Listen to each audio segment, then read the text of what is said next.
एक आदमी अपनी पत्नी और बेटी को बचाने के लिए विस्फोट में बुरी तरह घायल हो गया, लेकिन जब वह अस्पताल में भर्ती था उसकी पत्नी और बेटी एक बार भी उसे देखने नहीं आई। फिर भी आदमी नाराज नहीं हुआ। उसने सोचा कि शायद वे बहुत व्यस्त हैं, इसलिए जब वह अस्पताल से छुट्टी पाकर निकला तो तुरंत घर की ओर भागा ताकि पत्नी और बेटी से मिल सके। यहाँ तक कि जब उसकी महिला सहकर्मी ने उसे स्टार्टअप ग्रुप का चेयरमैन बनने का प्रस्ताव दिया, उसने बिना सोचे इनकार कर दिया। लेकिन जैसे ही उसने घर का दरवाजा खोला, उसने अपनी पत्नी को एक आदमी के साथ गले लगते हुए देखा। पत्नी कुछ कह पाती उससे पहले ही वह आदमी बोला, मैं तुम्हारी पत्नी का कॉलेज का दोस्त हूँ, उसका पुराना प्यार, मेरा नाम चू हानवेन है। यह सुनकर आदमी को समझ आया कि उसकी पत्नी ने क्यों जिद की थी कि बेटी उसका उपनाम ले और उसका नाम छिनसिवेन रखे। असल में बेटी का नाम भी उसकी पत्नी के पुराने प्रेमी की याद में रखा गया था। पत्नी ने माहौल को संभालने की कोशिश की और समझाया कि चू हानवेन अभी अभी देश वापस आया है, यहाँ कोई जान पहचान नहीं है, इसलिए उसे बस खाने पर बुलाया था। यह सुनकर आदमी बहुत निराश हुआ और चुपचाप अपनी बेटी के लिए लाया गया जन्मदिन का तोहफा निकालकर उसे दिया। लेकिन बेटी ने उसे नापसंद किया और कहा कि उसका तोहफा बहुत बचकाना है। चू अंकल ने जो महंगी घड़ी दी है वो ज्यादा अच्छी है। चू हानवेन ने भी ताना मारा कि आदमी में उसकी तरह कमाने की क्षमता नहीं है। यह देखकर आदमी की बेटी के प्रति आखिरी उम्मीद भी टूट गई। वह चुपचाप ऊपर चला गया। लेकिन तभी उसने सुना कि उसकी बेटी जन्मदिन की इच्छा मांग रही है। काश मम्मी और चू अंकल शादी कर लें और वो मेरे पापा बन जाए। पत्नी ने बेटी को डांटा भी नहीं,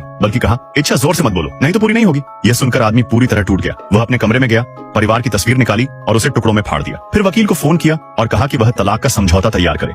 थोड़ी देर बाद वकील ने दस्तावेज भेज दिए। आदमी कुछ देर सोचता रहा, लेकिन जब उसने बेटी का भेजा हुआ वीडियो देखा तो बिना हिचकिचाए साइन कर दिया। वीडियो में दिखाया गया था कि चू हानवेन पत्नी और बेटी को पहाड़ की चोटी पर तारों को देखने ले गया था। जब बेटी व्यस्त थी, उसने पत्नी की उंगली से शादी की अंगूठी उतारकर फेंक दी और कार के पीछे से एक रोमांटिक सरप्राइज निकालकर घुटनों के बल बैठ गया। उसने पत्नी को प्रपोज किया। पत्नी ने थोड़ा संकोच किया, लेकिन उसने इनकार भी नहीं किया। बेटी ने यह सब अपने फोन में रिकॉर्ड कर लिया और अपने पिता को भेजते हुए लिखा, देखो असली रोमांस ऐसा होता है। यह देखकर आदमी की सारी भावनाएं खत्म हो गई। उसने तुरंत तलाक के कागजों पर हस्ताक्षर किए और अपनी जूनियर को फोन कर कहा कि वह स्टार्टअप ग्रुप का चेयरमैन बनने के लिए तैयार है। अगले दिन उसने तलाक के दस्तावेज नौकरानी को दिए और कहा कि वह उन्हें पत्नी तक पहुंचाए। फिर वह उस दुखी घर को हमेशा के लिए छोड़कर निकल गया। उसने पत्नी की कंपनी जाकर इस्तीफा भी दे दिया। सचिव यह सुनकर हैरान रह गई और बताया कि जब वह अस्पताल में था, कंपनी की रिसर्च बिल्कुल भी आगे नहीं बढ़ी। यह सुनकर आदमी को और दुख हुआ, क्योंकि उसके योगदान को तो बाहरी लोग भी मानते थे, लेकिन उसकी पत्नी और बेटी ने हमेशा उसे निकम्मा समझा। उसने कहा, शायद उसने अब मेरा विकल्प ढूंढ लिया है। सचिव ने चुपचाप सहमति जताई और कहा कि वह उसका इस्तीफा प्रोसेस कर देगी। सारे काम निपटाने के बाद आदमी अपनी जूनियर से मिलने चला गया ताकि विदेश जा सके। इधर पत्नी और बेटी बेखबर थी। वे चू हानवेन के साथ घूमने गई थी। जब वे घर लौटी,